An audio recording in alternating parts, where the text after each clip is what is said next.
What's going on, everybody? Welcome back. In today's short video, we're going to be talking about the backside nose slide. I found this trick to be fairly easy to learn over time or relearn over time.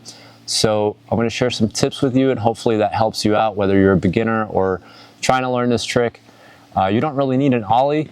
You just need to be able to stall onto the curb or whatever it is that you're trying to get onto. So let's just jump right into it. All right, so for foot placement, I like to put my front foot, I'm goofy footed, remember that. So I like to put my front foot just in front of these bolts here, in the kind of crevice. All right, so, and I also like to keep my foot nice and centered, not too much over like this, because then you'll create heel drag and that'll stop you and make for a bumpy experience on the curb or ledge. So nice and centered. And then for my back foot, I like to keep it just a little bit lower on the tail, a little bit of grip tape exposed.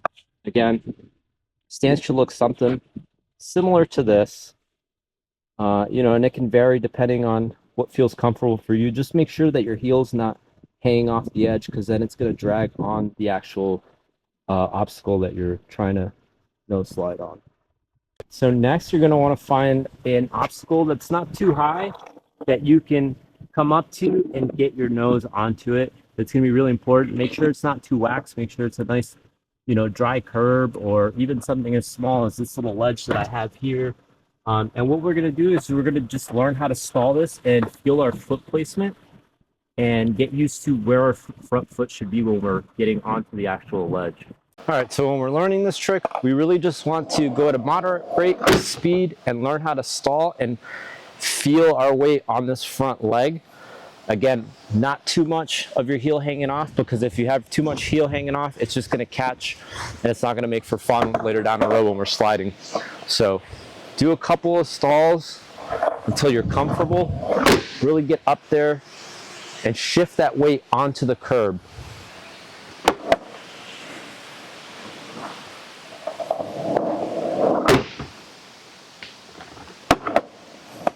All right, so after we're comfortable doing a couple stalls and we feel the weight, again, no gap under here. We want it to be completely on. We're going to start coming at it at a wide angle, then start to slowly increase the angle until we're almost parallel with the curb. So let's do a couple of those. So we're going to come at it fairly wide, and I just want to make sure that that foot positioning is still the same, and I'm sliding back off. I'm going to close the angle a little bit. Again, you don't have to close it as quickly as I am doing. Just go at your own pace and sliding back off. Just want to give you an idea of how I basically learned to shift the weight onto the actual curb off. And then eventually we should end up parallel. And now what really matters is that front foot and getting our weight on there. And there's two ways to come out of this. As you saw, the most natural way is for you to fakie back out of it.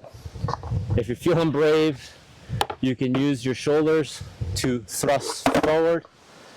And then the third way to get out of it is to nollie out of it. A little bit too advanced, let's not complicate it. Again, you can let your body do what it naturally wants to do, which is fakie out of it, or you can thrust with your shoulders, your hips will follow out that way.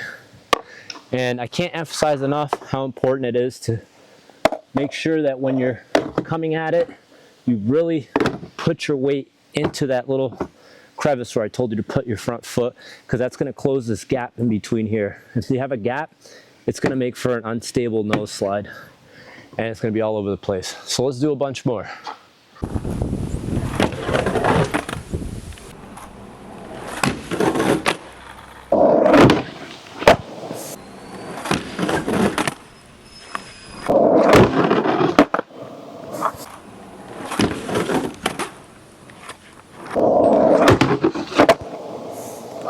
All right, so that's really it. I can't emphasize enough to make sure that you get that foot planted on the nose. You don't want any gap in between the nose and the actual ledge or curb that you're on, you really want to plant your weight on there. Make sure you try this trick out in between, you know, learning how to ollie or whatever it is that you're trying to learn. Give yourself a break from that other trick and start kind of working in other things in there so that you give your muscle memory a break and you don't get frustrated. You just want to have fun. So try out new things. This is definitely a great beginner trick in my opinion. Make sure that whatever you're going on, that you know how much wax is on it at first. You definitely don't want to go on to something that has a lot of wax on it, because that is going to completely ruin your experience. It's going to slide out from under you if you're not used to catching it. So find something that's not really too waxed or not waxed at all. Learn those stalls, then work up to it. If you got wrist guards, make sure you put them on. And if you have any questions at all, just let me know in the comments. I'm pretty responsive. And yeah, we'll see you in the next one. Later.